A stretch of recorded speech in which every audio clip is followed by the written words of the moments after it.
Hey, with Eldora Chess, and today I have a very nice video for you. It's my mini saga of my amazing player, David Navara, 11-time Czech national champion, with a peak rating of 270.51.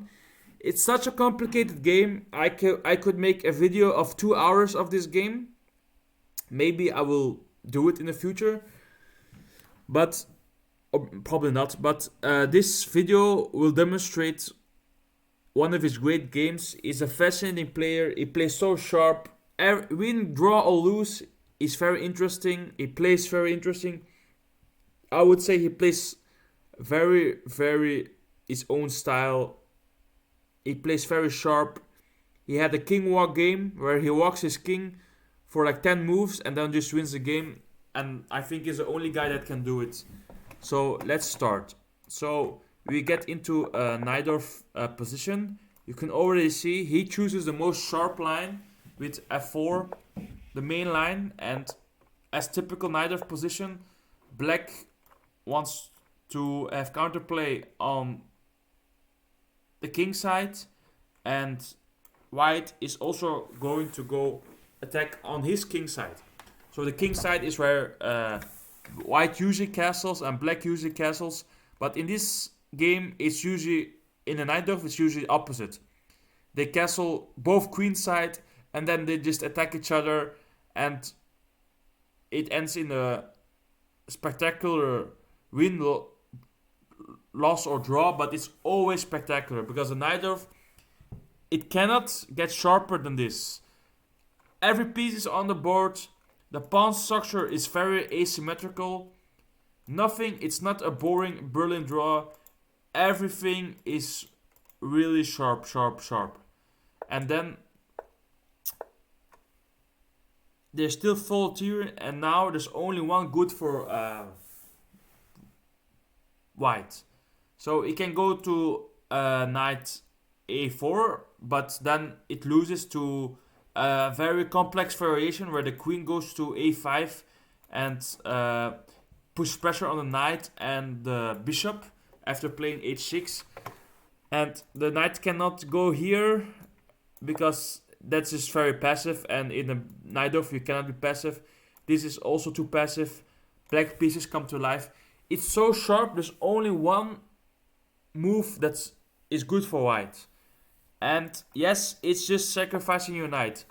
You put your rook on e1 to face this. Black cannot castle, there's not enough time. His queen is under attack, so you have to take. Then, now it's action time. Open up the position. Your pieces are better and his king is stuck in the middle. Open up the position. This is so sharp. But what makes this game amazing is the following move. Normally people play h4 here because that's, would say, the more clinical, methodical way of playing chess. But who cares? You are David Navara. You just play e6 and you sacrifice your queen for two minor pieces. So in this position you have two rooks for your opponent, y square bishop, and a knight and a knight. So let's count the material. 5 pieces for black and 5 pieces for white. So just for this queen you have one dark square bishop. But what do you have in return?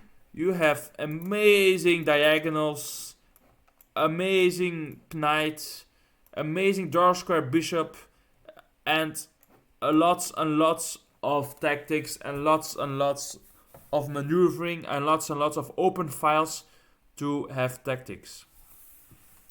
So in this game it's going to get bananas.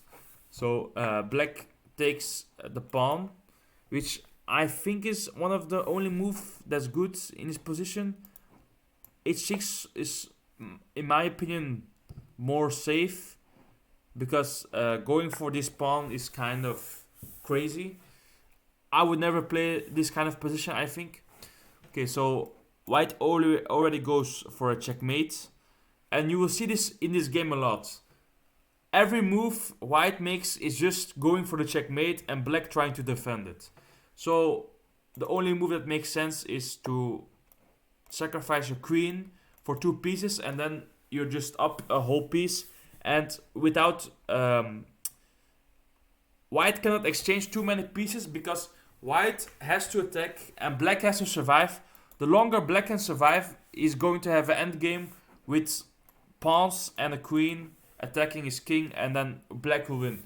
So if this game ends in 10 moves, then white wins. If this game ends in 30 moves, black has won.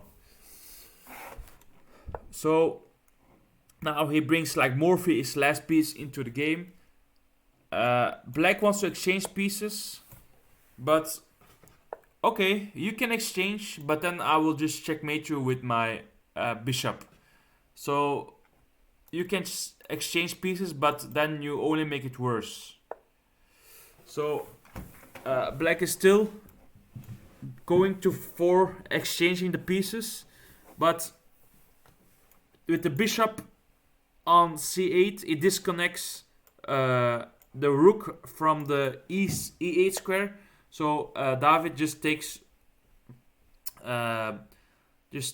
the rook there, and now this looks very crazy because his knight is pinned, his queen is useless, everything works together, everything's protected, black cannot check, his rook is kinda weird, his other rook is kinda weird, this bishop is kinda weird, this king is just bleh, his pawns are doing nothing, and yeah, it's sad position. But I don't know how the computer says it's equal.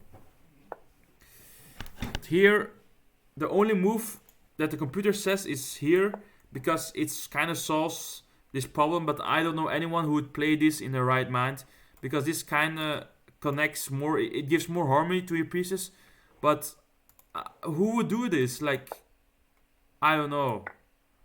Like, it works somehow, but it's so